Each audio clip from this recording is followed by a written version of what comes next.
Was for them. Wonderful. Thank you. Yeah, thanks a lot for having us here. And yeah, we decided to make this together because we will later on see that we working together. We were just hearing a lot about quantum computing benchmarking. I think we are one step before that in what we do. So shortly, the both companies, NXP and eleQtron. So we will introduce both companies shortly, and then coming to the topic. NXP is, of course, a semiconductor company in Europe. And as you can see here, automotive, industrial, IoT, mobile, smart home, smart city, infrastructure, no quantum computing, indeed. Yeah, so of course, today quantum computing is not a typical business field where semiconductor company could really make any kind of profit. And if I ask my bosses, they always say, well, Christian, this is when we are all in retirement or so.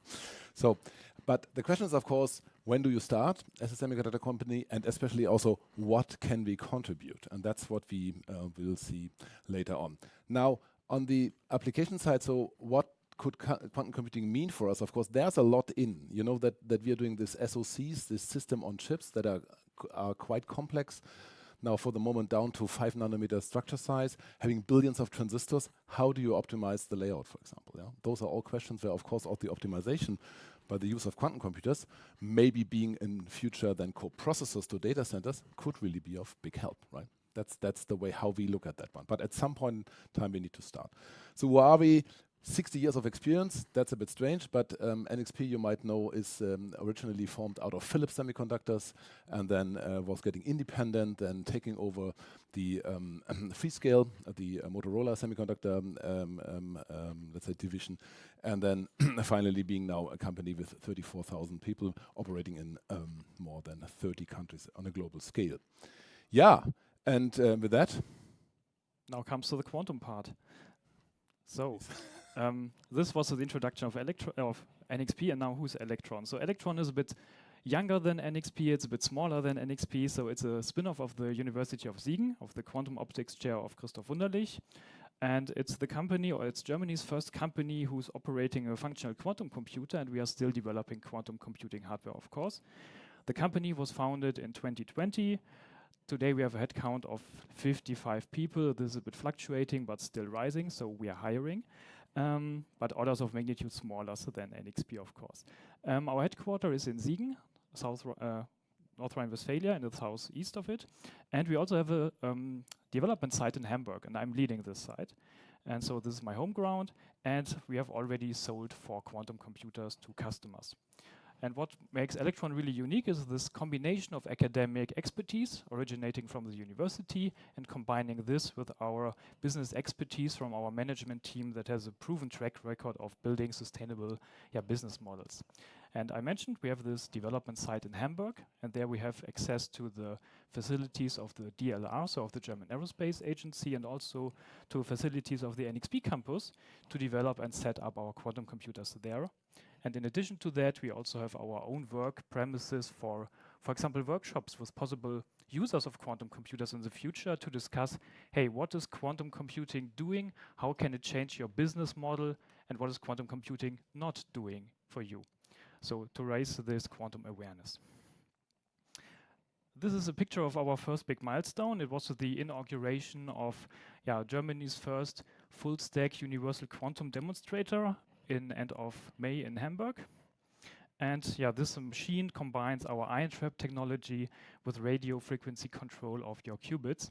And using radio frequency control for qubits is has a big advantage because all the technology that you need, you already have in your cell phone. So it's a very mature technology, and you do not need highly sophisticated lasers for that. Here you see the, let's say, outer core of the outer shell of the machine. And inside there is a vacuum chamber, and in the vacuum chamber is an ion trap that is then the processor core, and this is featured by our MAGIC technology. So MAGIC is an acronym which means magnetic gradient induced coupling. It's just the physical effect that allows us to use this long range wavelength for qubit control. And on the next slide, I can give you a brief introduction on how this quantum processor core works. So you have this yellowish golden structure. That's the schematics of the ion trap. So it's an electrode structure, and some DC and RF potentials allow you to store these bluish things, so a chain of atomic ions. And then you need qubit control. I mentioned we do this with radio frequency pulses, so it's depicted by this red arrow that connects to the logical 0 and 1 state, and then you can drive any single qubit transition or any qubit gate that you want to apply. And for qubit readout, okay, we need some lasers, but only for readout and state preparation. We have this blue arrows, and they combine the logical one with the ancilla state. And if you shine in the laser light and make a photo and you see some bright ion, then you know, okay, the state collapsed to the 1 state. If you shine in the light and you do not see anything, then you know, okay, it's in the 0 state. What we also can have in a generic case is a more sophisticated trap structure, so segments. So then you need much more DC electrodes and more DC signals to move the ion from left to right into different functional zones, where you can maybe detect, prepare, manipulate the quantum states and whatever, so to have a more complex processor, so to say. And now the question is, how do we scale up such a thing? And the integration is the key. So on the left, you see some impressions from the university group. So from their lab, you see a lot of optics on this optical table, lenses, mirrors, and also very bulky camera systems that you need for making these pictures of the ions. And if you think, okay, now you want to detect the state of, let's say, 10 registers, so let's say of 100 qubits, then you need 10 cameras of the shoebox size, and this is definitely not scalable. Also, your optical system, I would not have an idea to create this. So you need to integrate some of these periphery functionalities onto the chip, or into the chip design that is at the end scalable. And for scaling up and for integrating then these functionalities, we at eleQtron, we have some strong partners, and maybe one of the strongest partners is now standing left to me. So Christian, back to you. Thank you.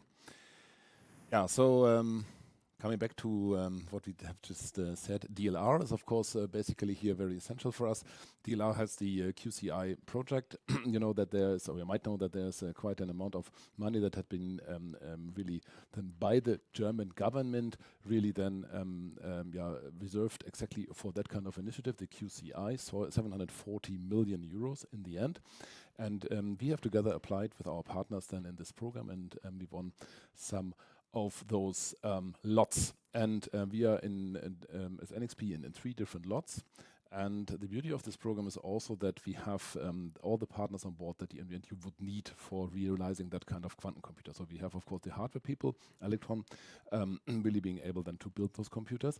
We have Parity QC, who are then responsible for the software layer between the quantum computer and the, let's say, real world or the classic computer. And then NXP as being the part that really then comes in when it's about the scaling and bringing it from the lab to fab. So what do I mean with that? If you look at this slide here, you see then the typical way of how you would then also then control all those electrodes that you have within the trap for the ion trap-based quantum computer. You would do it mostly then with discrete boards that you have outside of the vacuum chamber, outside of the cryostat, and then you would need to get all those cabling into the respective chamber, and then basically getting the control. Well, maybe usable and maybe doable for 10 qubits, but if you really want to scale up, that's an issue. So what we can bring in is then basically say, okay, can we really shrink the volume? Can we shrink the power consumption? Can we shrink also the cabling? Yeah? So from going really to many, many cables for the single electrodes, you go then maybe to a bus system or some high-speed interface that you're using directly within the chamber, and then there you're basically then creating those kind of signals. Well, sounds easy, but in the end, we need to go down to a temperature of roughly 4 Kelvin. 4 Kelvin is normally not where any of our semiconductors usually work in. Yeah, cars go down to -40. That's the mission profile, -40 to 125 usually. But 4 Kelvin is really an issue because you need to have the silicon needs to run, the oscillators need to run, your band gap needs to still work, and the packaging also is not easy because you're going down to temperatures where normal epoxy, maybe adhesive or stuff like that will not work anymore. So we need to put something in to get there. But in principle, that's all feasible. And of course, it's really about how do we scale that. The other example that I can give, and that's next slide here, and sorry if it's a little bit small on the letters here, but that's the, Christian talked about, so how do we in the end read those ions? And so there's a camera today, which in the end then looks for the photons after you have basically then applied the laser beam to the photon. And one thing is, of the camera, it's very nice. You for sure can do whatever you need to do. But again, here the scaling, of course, would need to have many cameras on this optical table, and that is quite an effort, and maybe also not really then what you want to do. So you also need to bring in basically the detection of those photos very close to the ion trap. And that's what we can do with the SPAD chip, Single-Photon Avalanche Diode in the end, which comes very close then to the trap, and with that we can then also detecting the respective single photons. And that is basically the two examples. These are only two examples how we basically are able with our technology and the experience that the semiconductor vendors can bring to really then getting the startup eleQtron really to the next level, hopefully. Yeah, so from a technological point of view, we are ideal partners, but okay, we are two different companies, and what about the different corporate cultures maybe? So we have on the one side the big international corporation, 10,000s of employees, 60 years of history, and on the other side the young startup eleQtron. So what characterizes a big industry partner like NXP? Yeah, there needs to be well-established processes and structures, and also dedicated departments, not only for R&D, but also for everything that you need around that. And yeah, for a startup, typically you have, every startup advertises this in the job profiles, you have flat hierarchies that have some advantage because they allow you to adapt very fast to the changing environment. But these are totally different corporate cultures, and bringing these kind of worlds together can be a challenge. I think we made a good job in bringing these things together. I think at the beginning there was a mutual learning process to understand how does the counterpart work, and bringing this together also unlocks a lot of synergies and opportunities. And in our case, it's the idea of scaling up the technology with the quality that the big industry player is bringing in at the speed of a startup. And I hope we could somehow transfer this spirit of our collaboration. Thank you. Thank you.